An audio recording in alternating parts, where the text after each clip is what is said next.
Les feux de forêt jouent un rôle essentiel dans la préservation de l'environnement en contribuant au renouvellement et à la régénération des écosystèmes forestiers.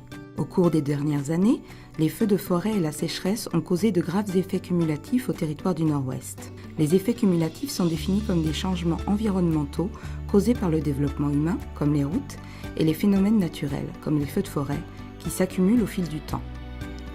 En 2014, les feux de forêt ont brûlé 3 millions d'hectares et la récente baisse du niveau de l'eau a eu une incidence sur la production d'énergie hydroélectrique, le transport par barge et l'accès aux zones de chasse et de pêche.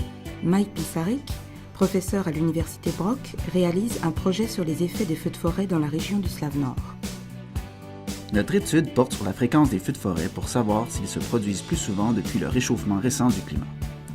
Nous examinons également si un assèchement des conditions a déjà eu lieu dans le passé et si les conditions présentes auront des conséquences sur l'approvisionnement futur en eau dans la région du Slave-Nord.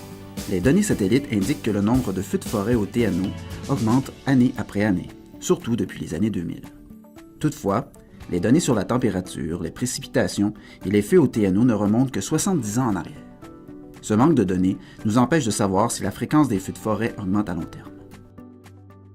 C'est pourquoi les échantillons que nous avons recueillis nous permettront de mesurer la variation des précipitations sur une période de près de 200 ans. Nous recueillons 3 types d'échantillons. Premièrement, nous prélevons des carottes sur de vieux arbres pour mesurer leur croissance. Deuxièmement, de la boue de fond de lac pour comprendre la fréquence des changements du climat, de la végétation et des feux de forêt.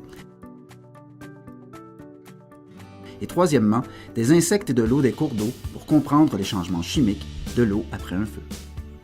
Jusqu'à maintenant, les résultats montrent un certain nombre d'éléments. La croissance des arbres est grandement déterminée par la quantité de précipitations, surtout celles qui ont lieu en juin.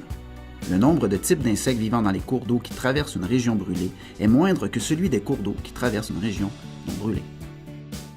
Une fois terminés, les résultats du projet seront communiqués aux collectivités, à tous les paliers de gouvernement et au public pour contribuer à une bonne prise de décision concernant la faune, l'eau et la forêt.